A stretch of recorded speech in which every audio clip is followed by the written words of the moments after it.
What is up, everybody? Welcome to episode 1 of the Throwdad podcast. That is right, the Throwdad podcast.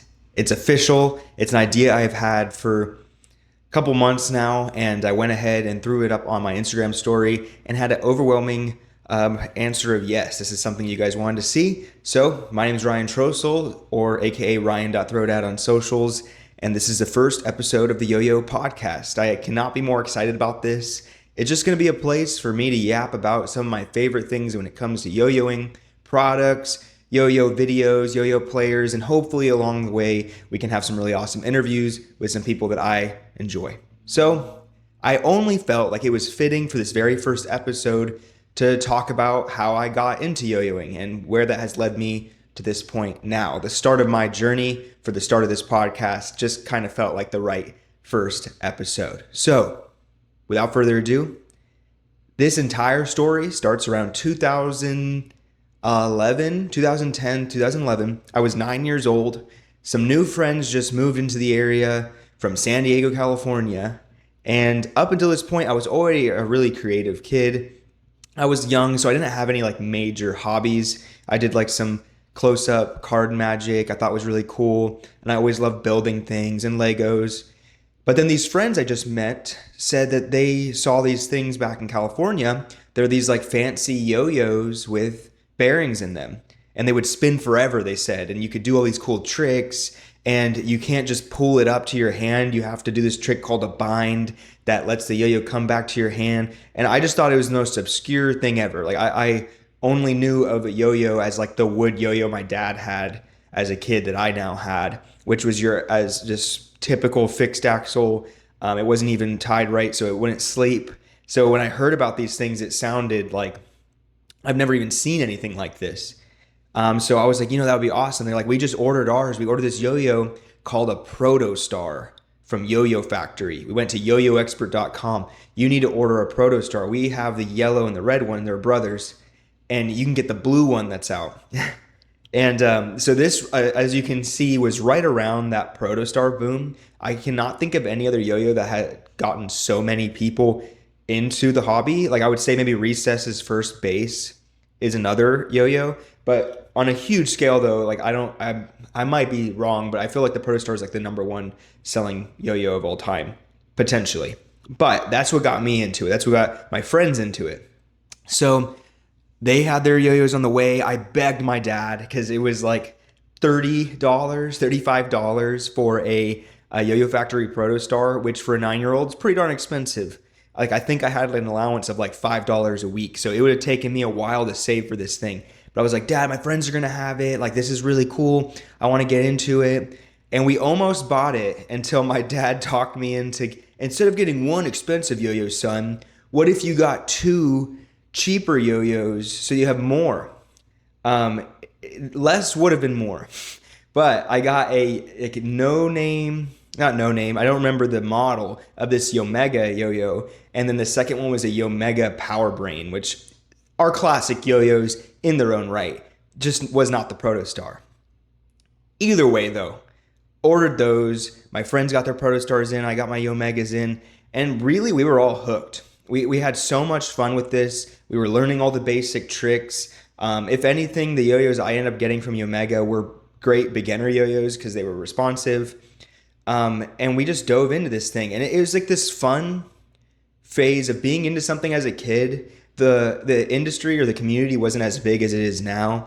But it was, there was still a community. We just didn't know about it yet. We were just some kids in North Texas having fun with yo-yos after school.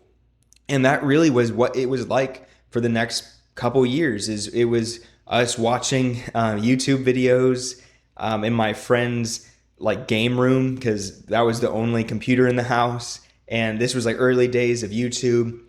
We watched John Ando videos. We would learn with the Yo-Yo Expert tutorials, because they would have those cards in your package. So we would just go down the list learning all these new tricks. I remember when my friend's older brother learned cold fusion for the first time. Blew our minds. He was always he was older, 4 or 5 years older than us. So he always learned stuff a little faster, our little hands couldn't grasp. So we were always super jealous of what he could do. So after school, pretty much all the time, we were just yo-yoing. I can vividly remember the excitement of knowing that him and I had a package waiting for us after fourth grade, and it was our Yo-Yo Jam Dark Magic 2s. Fantastic yo-yo. Do not know what happened to mine, and I think about it regularly that I do not have my neon orange, which is my favorite color, Dark Magic 2. But Yo-Yo Jam was awesome, and it was what Andre Boulay used in the tutorial. So we were like, this is the best yo-yo ever. And I just remember that excitement I had as a kid, like waiting for a yo-yo to come in the mail. And then we would spend the night, and that's what we would do all night. I'm sure our family was just so tired of hearing like the bearing sound in the living room, but it was just a fun way to spend a childhood.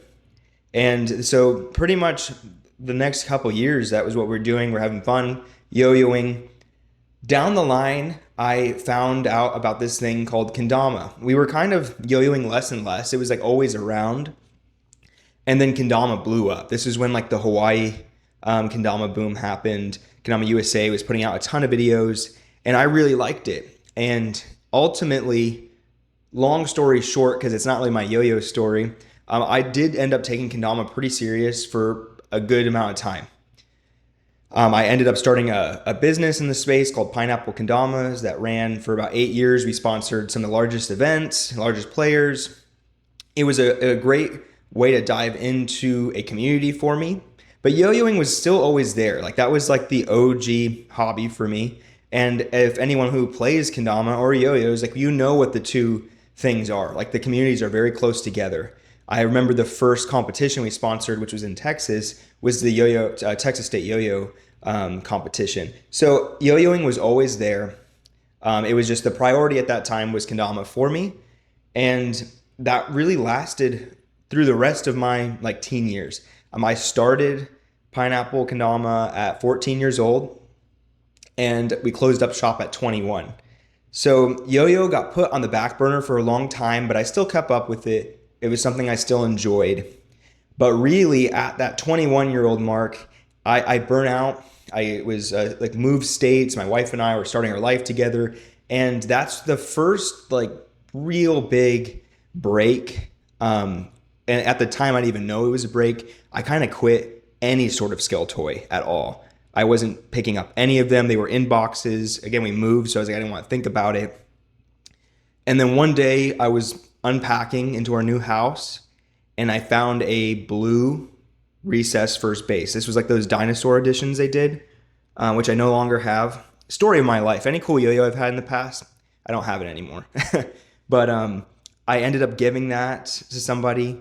But I found that yo-yo, and I was like, you know what? Like I put a new string on it, threw it around, and it kind of lived on the coffee table and my dining room table. So I wasn't like on social media, wasn't keeping track of the hobby, the community at all. But I was continuing to kind of like throw a little bit more this first base. And that maintained from 21 years old. You know, I took like a good 2 years out touching it. Then that first base I would throw around here and there till 25, 24 years old. And that's when I was like reminiscing on old times. What really got me back into it, again, like my yo-yoing was just this little pulse. Like it was still in my life, but it was not my, I hate to say priority because it's a hobby, it's supposed to be fun, but I didn't take it serious. What really got me thinking was finding out that my wife and I were expecting a little girl. At the time we didn't know. And if anyone who's watching this who has a child knows that when you find out that you are going to be a mom or dad, you are for months in this like hyper reflective, mushy state. I just was like reminiscing on everything in my life. It was a very exciting time. But when I was reminiscing on my childhood, what made my childhood good, I couldn't think about my childhood without thinking about yo-yoing. It was just who I was. And it was a fun way for me to express myself. Being a super creative and ADHD kid, it was something that harnessed that creative energy in a way that's acceptable and kept me busy, kept my hands busy. And I was like, this was so much fun.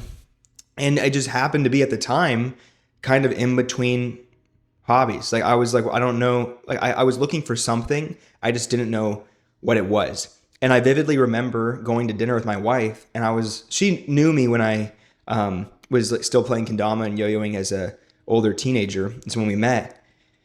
And I was like, I've been telling you I want to get back into a hobby. I just wasn't sure what it was. And, I really think I'm going to get back into yo-yoing. Like, I want to just pick it back up.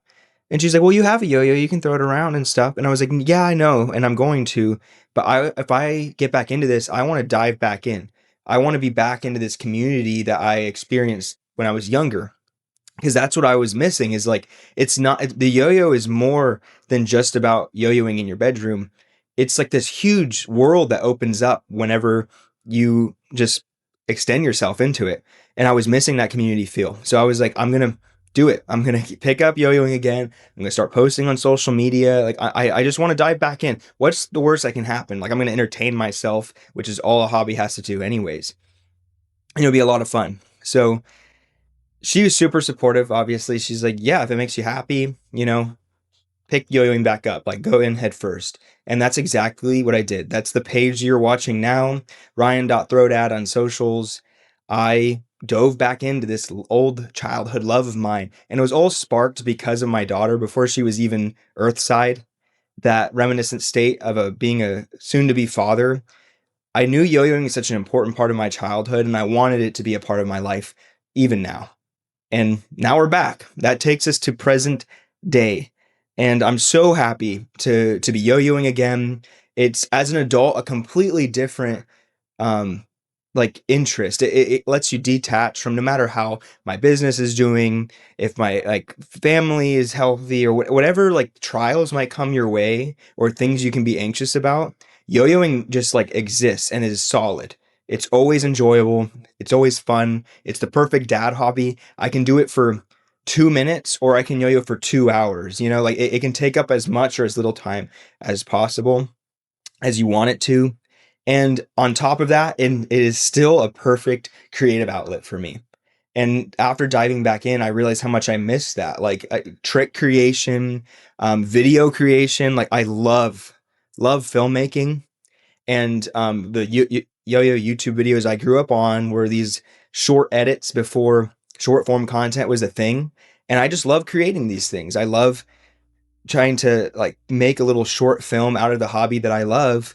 And it feels so good to be back. And because I'm back is why I have the podcast that you're listening to right now. So that is a story on how I got into yo-yoing. It's been a long 15 years since I first picked up a yo-yo. My life has changed a lot, but yo-yoing is still fun and it's still amazing. So thank you, yo-yoing, for all you have given me in my life and will continue to give me in the future. I'm so happy to be back in this community. I've been accepted with open arms. It like is undescribable. Because that was like a little bit of a fear of mine. Like I'm gonna jump back in. What if no one cares? What if like I don't pick up my skills as fast as I used to? I didn't need to worry though. The community's awesome. And if you are listening to this and you're considering maybe posting on your yo-yo tricks on social media, starting a YouTube page, whatever it might be, just do it. The worst that can happen is that you have fun making these videos. But ultimately, this is a great community and people are waiting to support you like they supported me as well. Well, guys, that was episode 1 of the Throwdad podcast. I have so many ideas at different topics, and they are going to all be shorter episodes like this. I'm not trying to take up too much of your guys' time.